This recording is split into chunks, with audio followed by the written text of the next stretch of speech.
Been living in a car, and all thanks to hard drugs the landlord's taking.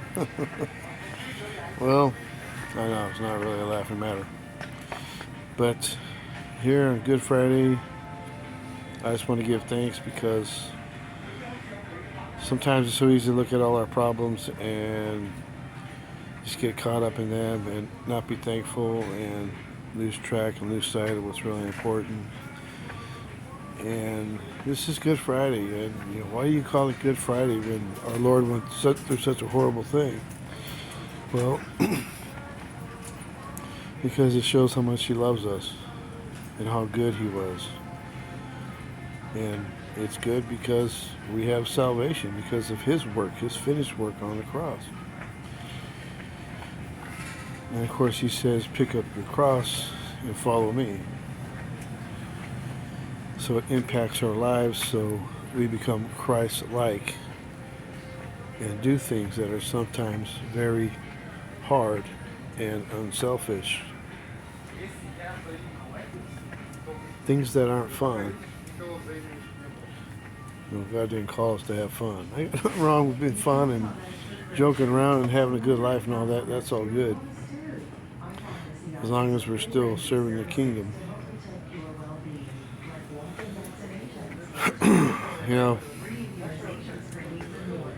I was thinking about my dad today a lot. My dad's in the kingdom of heaven.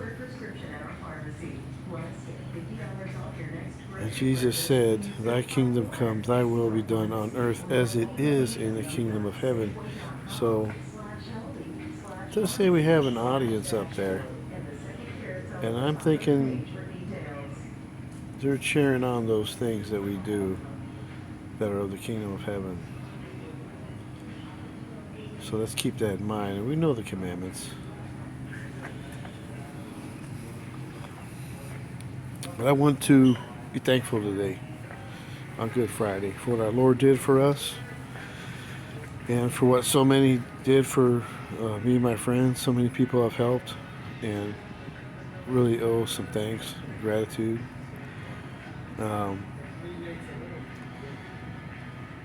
want to say thanks to my neighbor Andy, who's the first one to take them in after they lost everything.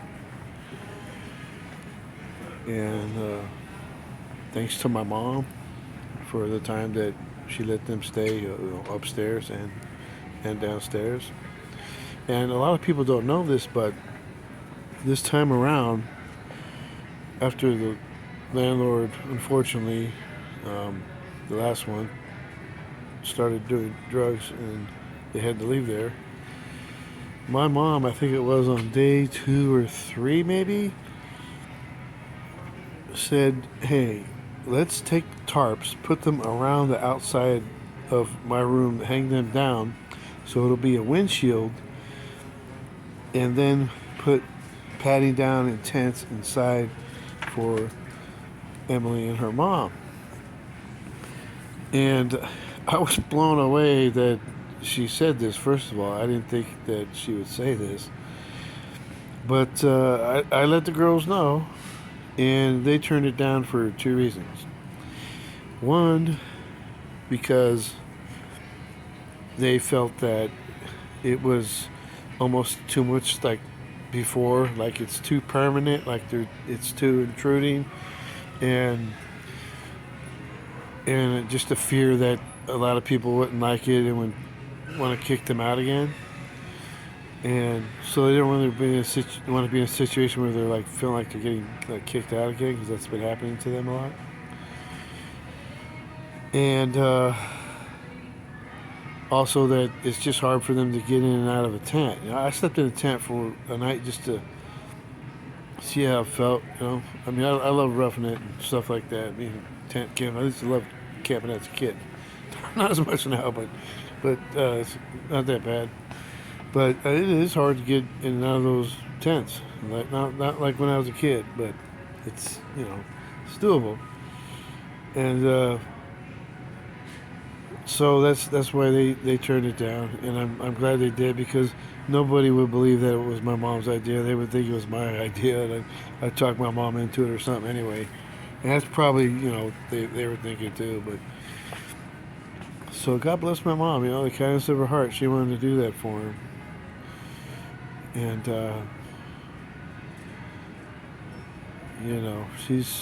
she's a kind woman. She does a lot for a lot of people. And it says, those who refresh others will themselves be refreshed. And she's made breakfast for them. I didn't ask her to do that.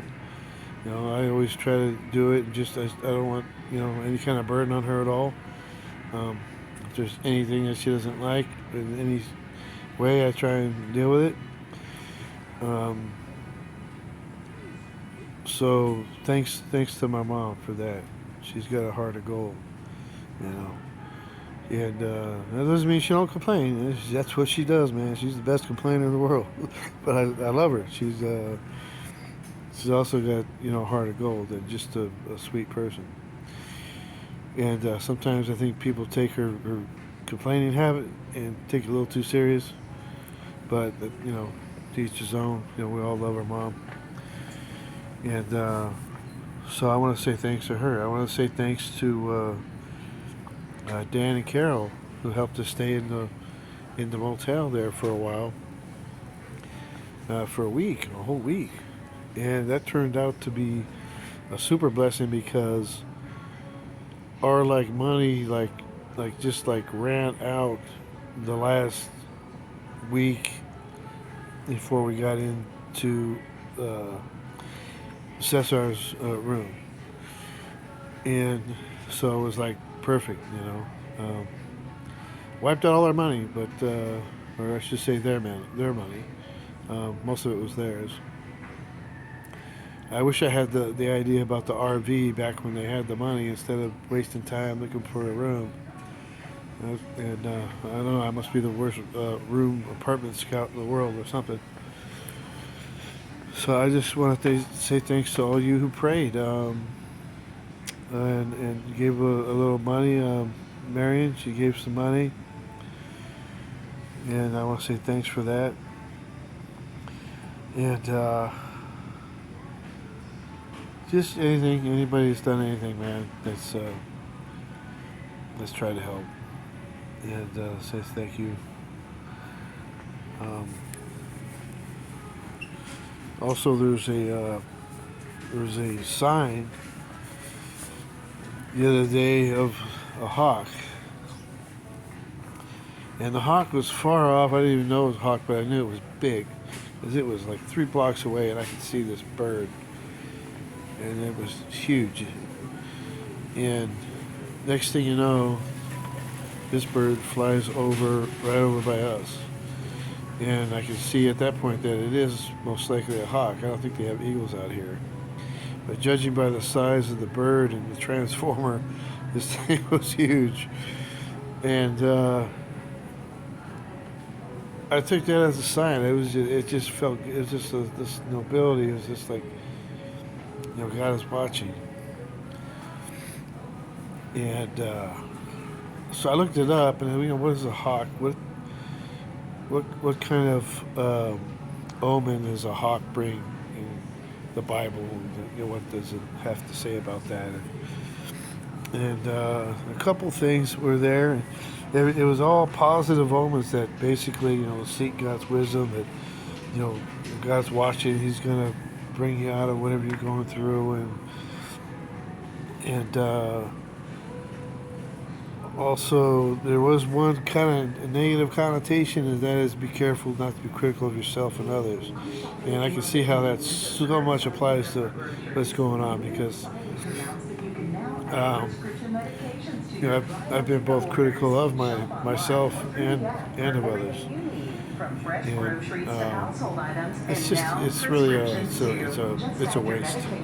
It's a waste, man. You got to do what you got to do, and at the same time, I want to be real about it, and I want to always try to encourage people to serve in the kingdom of heaven the best I can, and sometimes that ruffles some feathers. People get comfortable, and sometimes they just don't they don't want to do it like they used to do it at one time, you know. And yeah, I understand that. I understand that. You know. Well, you know, who's this guy trying to, you know? Well, I'm actually a lay preacher, so it's kind of like what I do. You know, it's part of what we do is assess the situation and see what God people need. That's what the Lord does for us, you know, in His Word. And so I just wanted to bring that. And God bless you all on this Good Friday. I wish you all a great Resurrection Day. And just thank you. You know, thank you. If you think of anything, let me know. You know, I almost forgot. Well, thank God for my cousin Rob, who gave me some really good out-of-the-box ideas, thinking out-of-the-box ideas, and I want to see if I can do something with that. So, you know, I was real worried about, like, you know, if I got to take the girls, like, somewhere else other than the garage at night, like, they got to be by a bathroom, stuff like that. But I know the city back of my hand. I'm zipping around here back and forth all day. You know, I know where to go and where not to go, so I can still be near my mom.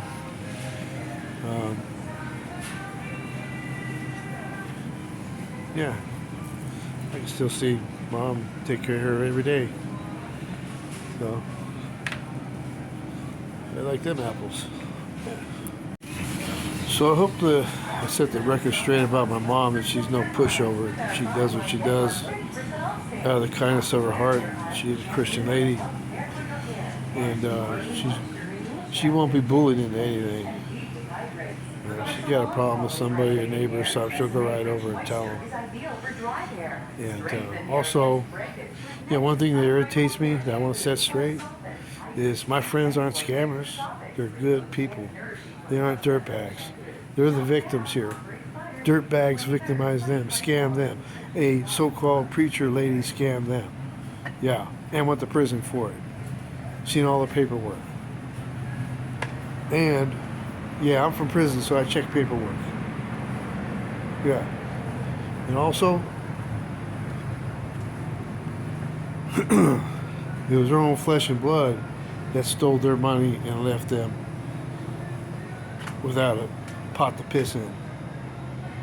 And if they wanted to scam somebody for, like, you know, trying to be squatters and stay because they've been there over a certain amount of time and try and use some legal loophole to stay there when they're not wanted there, they could have already done that 3 times. And they didn't do that. If they were some kind of scammers who wanted to, like, sue somebody because they fell down or something, Emily and both her mom fell down. They both fell at Andy's house. Her mom was given the wrong blood pressure medicine from the hospital, and because of that, she couldn't even stand up. I had to go over there and put her back on the bed a couple times, so finally we called the ambulance. And she didn't even sue the hospital. For something that almost killed her, she didn't sue the hospital. So if they're this suing, scamming, dirtbag type, they would have already acted. Emily fell at Cesar's. She didn't sue Cesar's. She fell at our house. She didn't sue us. And, you know, so, I mean, that's one thing that irritates me when people throw that out there. You know, because they've already proven that they're not like that. They're not squatters. Every time they've been told to leave somewhere, they've left there. So, you know, and that's proven. And these people that are going around saying that, they know that, and they're still saying that. So, you know, please, don't be spreading lies, man.